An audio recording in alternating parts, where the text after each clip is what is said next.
Le Journal de la Ville, le premier magazine de l'information provinciale.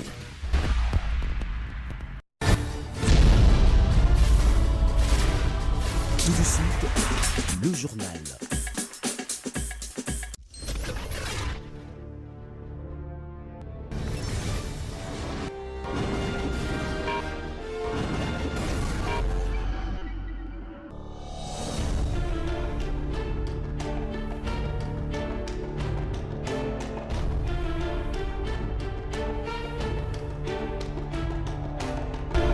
Bienvenue à cette session d'information du Journal de la Ville, mesdames et messieurs. Merci d'être avec nous. Tout de suite, le sommaire.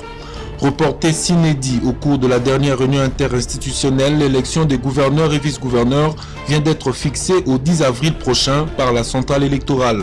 Dans le nouveau calendrier réaménagé et rendu public, la Commission électorale nationale indépendante prévoit la publication des résultats le même jour du vote, alors que la campagne électorale, quant à elle, débute le 6 avril et se clôturera le 8 avril de cette année. Et dans un autre registre, les Léopards de la République démocratique du Congo affrontent ce dimanche 24 mars 2019 au stade de martyrs de la Pentecôte de Kinshasa l'équipe nationale du Libéria dans un match comptant pour la dernière journée des éliminatoires de la Coupe d'Afrique de Nations CAN 2019. En vue de faciliter l'accès au stade à un grand nombre du public, le coût du billet initialement prévu à 2000 francs a été revu à la baisse, soit 1000 francs congolais, pour prendre part à cette rencontre importante des fauves congolais qui doivent impérativement gagner en vue d'espérer leur qualification. Voilà tout pour le sommaire, place à présent au développement.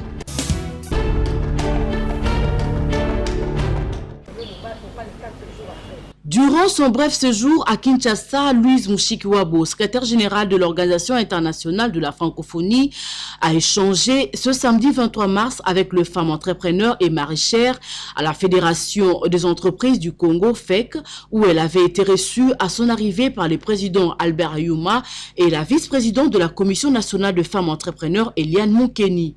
Au cours de cette réunion, le secrétaire général de l'OIF est venu personnellement écouter les femmes entrepreneurs congolaises afin de booster leur autonomie, vu que dans ses ambitions, elles comptent relever l'économie africaine. Au sortir de cette rencontre, Eliane Moukeni revient sur la priorité de sa commission, c'est de s'organiser par des formations dans le but d'attendre de partenaires sérieux. Aujourd'hui, les soucis de la fédération depuis 6 mois est de relever les femmes, même les mamans maraîchères. Voilà pourquoi elle est venue, parce que je lui avais parlé de l'organisation de la femme en RDC. Elle m'a cru, mais elle a dit « je viendrai voir et entendre ». Elle m'a lancé un défi. Au mois de septembre, elle veut du concret. Et donc là, j'ai fait appel à tous les présidents des associations de venir nous rencontrer à la FEC pour qu'on puisse voir comment nous pouvons travailler ensemble. Ces institutions-là aiment bien arriver quelque part où vous avez commencé. Nous, en RDC, je vais la voir. C'est d'abord pour demander ce qu'on appelle l'appui technique de l'espace, avoir un endroit où travailler et avancer, nous présenter des partenaires sérieux. Nous présentons d'abord ce que nous avons fait, où nous voulons aller et ce qui nous manque pour aller très vite. Moi, ma priorité, c'est d'abord identifier les femmes, les former, elles mettent à notre disposition leur projet, nous montons le projet. À ce moment-là, on peut le pousser à créer l'entreprise. Très honorées, les femmes entrepreneurs membres de la FEC ont remis un tableau à leur hôte qui s'est fait violence malgré son calendrier très chargé.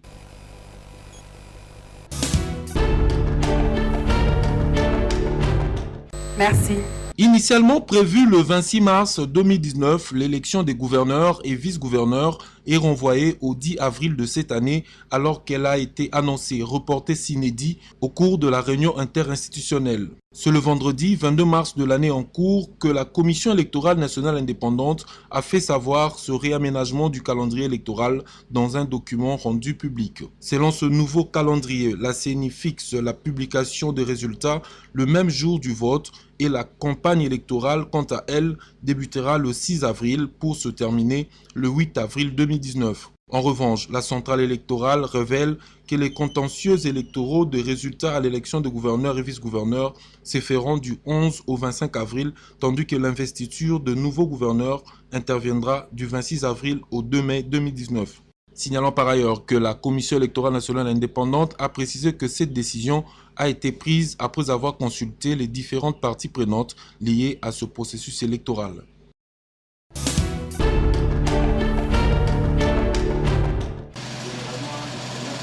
Suspension de l'installation des sénateurs mal élus et le report des élections de gouverneurs par le chef de l'État, Félix-Antoine Tshisekedi, l'Union des patriotes nationalistes congolais salue ces mesures. Le secrétaire général de l'UPENAC, Corneille Mbala, appelle les agitateurs au calme. Il s'est fait qu'il y a eu beaucoup de malentendus par rapport à cette décision, mais nous, l'UPENAC, nous disons que c'est une décision tout à fait salutaire. Parce que le président de la République, c'est un garant de la nation et c'est reconnu à travers notre Constitution. La Constitution, à son article 69, le reconnaît de ce pouvoir-là. Quand il a remarqué qu'au travers le pays, il y a quelque chose qui ne va pas, il ne peut que prendre une décision salutaire en attendant que les autres histoires soient mises en marche. D'ailleurs, concernant la libération des prisonniers politiques, l'UPENAC remercie le président de la République. Nous devons lui féliciter par rapport aux quelques actes qu'il vient de poser récemment. Mais les prisonniers sont dehors. Nous les suivons tous les jours. Et les gens mettaient beaucoup plus d'accent sur 2 ou 3. Nous les concédons également. Mais en prison, il n'y avait pas que Frank Diongo. En prison, il n'y avait pas que Diomin Dongala. Il y en avait autant. Et le président en a sorti au moins comme ça 700 qui sont dehors. Cependant, l'Union des patriotes nationalistes congolais réitère son soutien au chef de l'État, Félix-Antoine Tshisekedi. Nous sommes prêts à être de ses côtés à chaque fois qu'il veut composer son gouvernement ou ceux qu'il pense qu'ils peuvent lui accompagner à la réussite. Eh bien, l'UPENAC est à ses côtés. Nous serons le bienvenu quant à ça. Par ailleurs, ces partis politiques invitent la population congolaise de prendre son mal en patience car l'avènement de Félix Tshisekedi va améliorer les conditions de vie. Non, mais pourquoi lui va...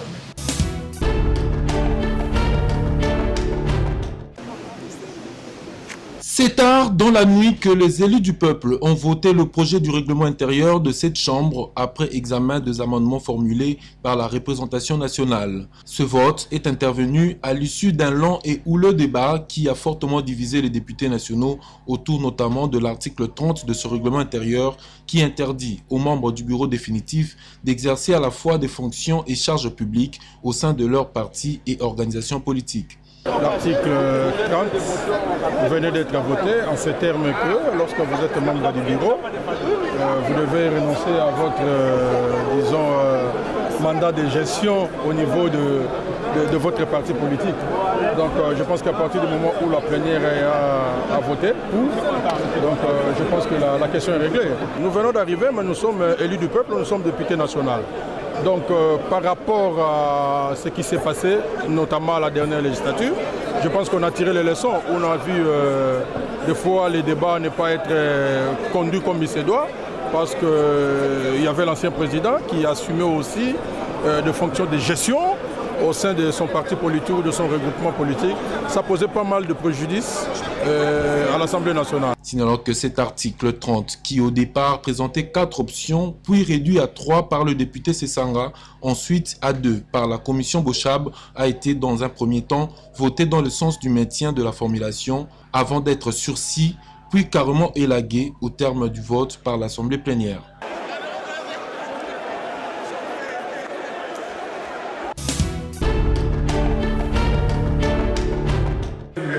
Aucune motion incidentielle ne devra plus bloquer une motion de censure ou de défiance. Les députés nationaux en ont décidé ainsi après avoir examiné et débattu sur le projet de règlement intérieur qui sera envoyé à la Cour constitutionnelle pour avis de conformité après son vote par l'Assemblée nationale. Ces dispositions a semblé ne pas rencontrer l'assentiment de certains élus qui s'inscrivent en faux contre cette formulation. Mon amendement consiste à ce qu'on maintienne la motion incidentielle. Pourquoi? Parce qu'il est des principes qu'un député puisse intervenir par motion à tout moment. Ça, c'est un principe.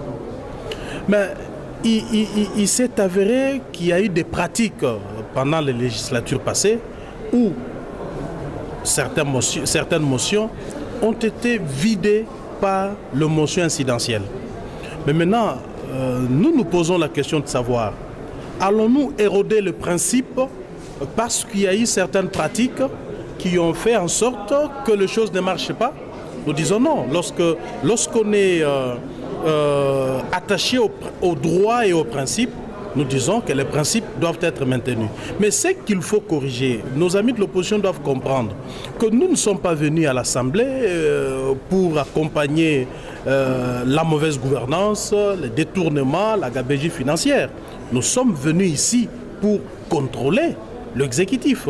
Pour rappel, au cours de la législature passée, les députés nationaux, en l'occurrence ceux de l'opposition, se sont énormément plaints de cette situation. Aucun membre du gouvernement ni mandataire public ne s'est vu être sanctionné par la représentation nationale au regard de son pouvoir de contrôle. Malgré la requête en interprétation de la Cour constitutionnelle à ce sujet, la situation est restée inchangée jusqu'à la fin de leur mandat.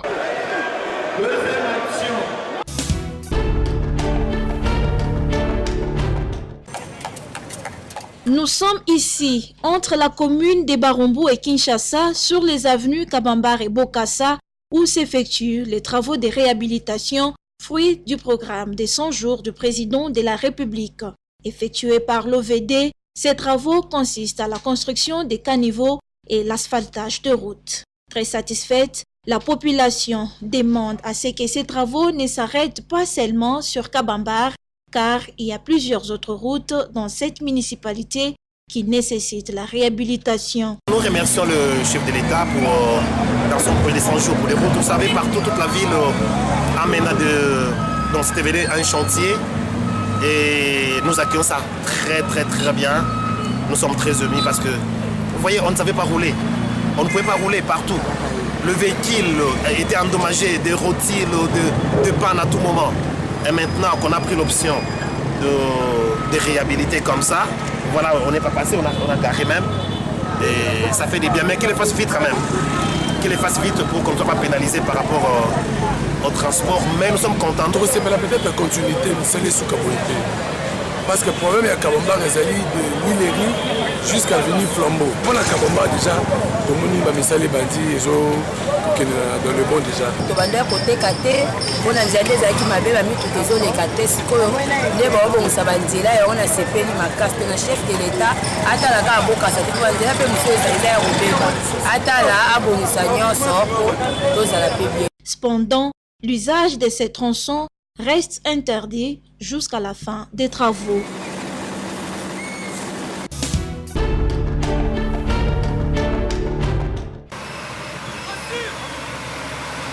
Les travaux sur l'avenue de l'université dans son tronçon compris entre Bongolo et Capella évoluent à pas de géant. Initié le 2 mars par le chef de l'État dans le programme d'urgence, a atteint l'étape asphaltage à la grande satisfaction de la population riveraine. Pour la petite histoire, cette route avait longtemps été abandonnée dans un état de délabrement très avancé et avait été même impraticable depuis plusieurs années. Voir le programme du chef de l'État la réhabiliter dans une durée d'1 mois est un sujet de joie pour les usagers de cette artère. C'est ça les initiatives que nous préférons tous. Au moins quand même moi Lamboka qu'une fois dire quelque chose, il est prêt pour réaliser. Et puis la qualité du travail, c'est ce qui nous flatte. L'OVD nous prouve de quoi ils sont capables. Ils travaillent avec beaucoup de professionnalisme. Si tu regardes derrière toi, il y a béton, couche à béton dans toutes les places marquagées. Nous remercions. Le travail avance normalement. Je suis très satisfait des travaux qui sont en train d'être faits ici. Vraiment, nous avons vu qu'il y a vraiment une volonté manifeste de notre chef de l'État. Une fois orientés, les travaux ont commencé. Nous sommes en train de constater qu'on est en train de bétonner cette route parce qu'il y a eu beaucoup de décennies. Cette route n'était pas vraiment praticable. D'ici la fin de ce mois de mars, les ingénieurs de l'OVD atteindront le rond-point Gaba.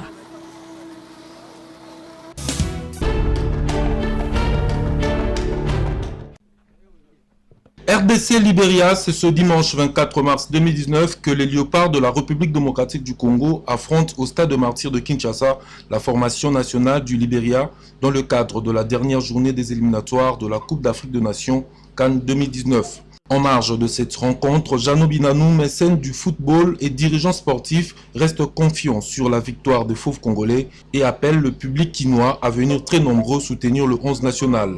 Je suis très confiant et je suis très optimiste pour ces grands matchs décisifs de la RDC Libéria. C'est vrai que le Libéria n'est pas venu nous laisser la victoire, mais les enjeux sont que le match se joue chez nous, en RDC. Donc nous avons tous les avantages de gagner ces matchs, être qualifiés. Pour les supporters, je les invite. Je pense que j'avais dit tantôt que les matchs ne se ressemblent pas. Nous avons eu, c'est vrai, beaucoup de déceptions sur ce terrain, mais cette fois-là, moi je l'ai dit fièrement, que nous allons gagner ces matchs. J'invite tous les Quinois, même ceux-là qui sont dans les provinces, qui viennent ici suivre, encourager nos 11 léopards. Par ailleurs, le président de l'AC Kouya encourage les joueurs congolais et les invite à tout faire pour gagner ce match, très important pour la qualification de la RDC. Les joueurs qui me suivent maintenant, je pense qu'ils ne sont pas faibles. Moi, je voulais les encourager. Je suis dirigeant sportif. La fédération nous a reçus hier pour cette cause.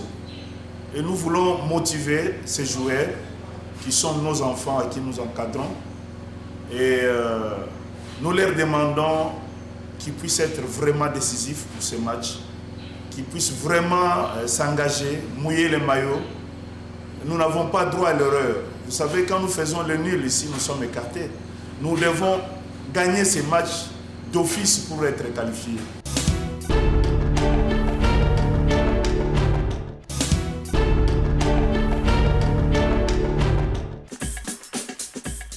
C'est par ici que se referme cette édition du journal. Merci de l'avoir suivi et excellente suite de programme.